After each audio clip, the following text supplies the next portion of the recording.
Thank you for your great work as the ranking member and your authorship of this important legislation. As the Senator Blumenthal just mentioned, despite progress under the Biden administration, in the fourth quarter of fiscal year 2024, the VA reported over 36,000 vacancies at the Vermont Veterans Health Administration, including 2,400 doctors, 6,300 registered nurses, 1,800 social workers, 3,400 schedulers, and 1,200 custodians. In other words, the agency was already short-staffed, yet as we speak, Elon Musk and Donald Trump are trying to dismantle the VA by laying off an additional 83,000 employees. Despite today's court decision, they have already fired 2,500 probationary employees at the VA, many of them disabled veterans themselves. All across our country, people are shaking their heads, and they're asking, how does it happen that the wealthiest person in the world, guy worth hundreds of billions of dollars, is making life more difficult, is sacrificing the health and well-being of veterans of this country, the men and women who put their lives on the line to defend us. But it's not just Americans all over the country, the veterans community itself, representing millions of people who put the uniform on, they're asking the same questions. And that is why the Veterans of Foreign Wars, the VFW, has recently said, and I quote, "We call upon VA to reconsider its planned reduction of 83,000 employees and thoroughly review any proposed cuts before rolling out further announcements like this." End of quote. I agree with the VFW.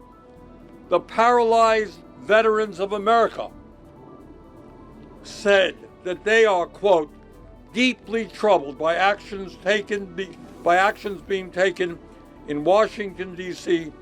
that are already having a detrimental impact on the services that veterans with spinal cord injuries and diseases like ALS and MS rely upon, end of quote.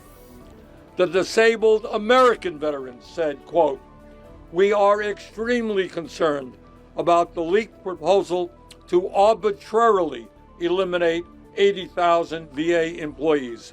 Our hearts are with the many veterans who are or will be losing their jobs. We worry about service-disabled veterans with small businesses who may be devastated by canceled contracts, particularly if they impact services to our community.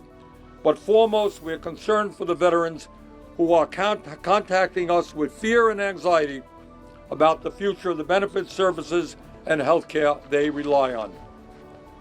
That is what the Veterans Organizations of America are saying. And let us not forget, as Senator Blumenthal mentioned, nearly 900,000 civilian federal employees are either veteran spouses or veterans or spouses of active military members, representing 30% of the entire federal government workforce. An estimated 6,000 veterans have been fired across the entire federal workforce so far, and more are likely to be fired if we don't take a stand. In defending these layoffs, the VA has stated that the personnel moves will save the department more than $181 million a year. $181 million. Well, guess what? The Trump administration, as we speak, is proposing to provide the wealthiest people in this country with over $1 trillion in tax breaks over a 10-year period. In other words, they are sacrificing the needs of veterans who put their lives on the line to defend our country in order to make billionaires like Elon Musk even richer. And that is a trade-off that the American people, whether you're Republican, Democrat, or Independent, do not support. So let us be clear. We have got to go forward in a bipartisan way, as Senator Blumenthal just said. This is not a Democrat issue. It's not a Republican issue. This is an American issue. Today, we tell Elon Musk that the people of America stand with the veterans, the heroes and heroines who defended us, and we're going to protect their interests. Thank you.